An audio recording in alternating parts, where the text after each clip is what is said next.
आने वाले एपिसोड में कहानी एक इंतहाई जज्बाती और हैरान कुन मोड़ इख्तियार करने वाली है, जब सुफियान खुशी खुशी अरसलान के पास पहुंचता है और उसे ये खुशखबरी सुनाता है कि हामिद साहिब आखिरकार उसकी और जायशा की शादी के लिए राजी हो चुके हैं। तो ये खबर सुनकर अरसलान मुकम्मल तौर पर हैरान रह जाता है।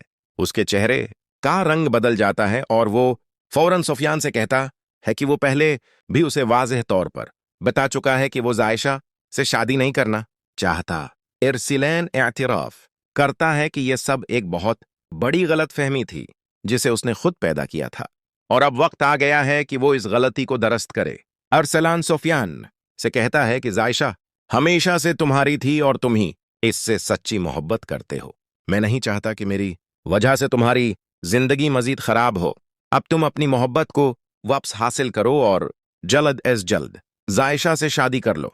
सुफियान ये सब सुनकर हैरत में पड़ जाता है। उसे यकीन ही नहीं आता कि अरसलान के मुंह से निकलने वाले अल्फाज हकीकत हैं या फिर कोई और बात छिपी हुई है। दूसरी तरफ हामिद साहब जो खामोशी से ये सारी गुफ्तगू सुन रहे होते हैं, उन्हें अचानक एहसास हो जाता है कि असल हकीकत क्या थी। वो समझ जाते हैं कि सुफियान ने कभी भी जायशा से मोहब्बत करना नहीं छोड़ा था, बल्कि अरसलान की पैदा की हुई गलतफहमी ने सबकी जिंदगियों को तबाही के करीब पहुंचा दिया था।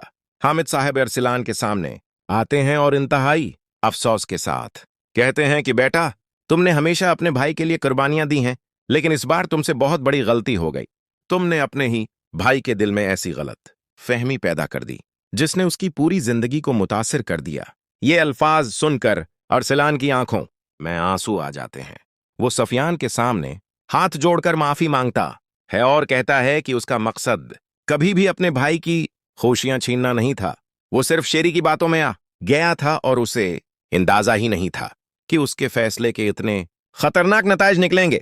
अरसलान मजीद कहता है कि अब इस के लिए उस घर में रहना मुमकिन नहीं रहा, क्योंकि उसने एक ऐसी गलती की है जिसकी सजा उसे खुद भुगतनी होगी। ये कहकर वो ऐलान कर देता है कि वो हमेशा के लिए ये घर छोड़कर जा रहा है। लेकिन हामिद साहब उसे रोकते हैं और कहते हैं कि अगरचे तुमने एक बड़ी गलती की, लेकिन तुमने आखिरकार सच बोलकर एक और बड़ा काम भी किया है। अगर आज तुम हकीकत ना बताते तो शायद सुफियान कभी भी जायशा से शादी के लिए तैयार ना होता। तुमने देर से ही सही, मगर सच को सामने लाकर एक बिखरते हुए खानदान को दोबारा जोड़ दिया है। ये सुनकर अरसलान मजीद जज्बाती हो जाता है। वो घुटनों के बल बैठ जाता है और घर के तमाम अफराद से माफी मांगते हुए कहता है कि वो अपनी गलतियों का कुफारा अदा करने जा रहा है। वो सबसे दरख्वास्त करता है कि कोई भी उसके पीछे ना आए, क्योंकि अब उसे अपनी जिंदगी का रास्ता खुद तलाश करना है। इधर सुफियान फौरन जायशा के पास पहुंचता है और उससे माफी मांगता है।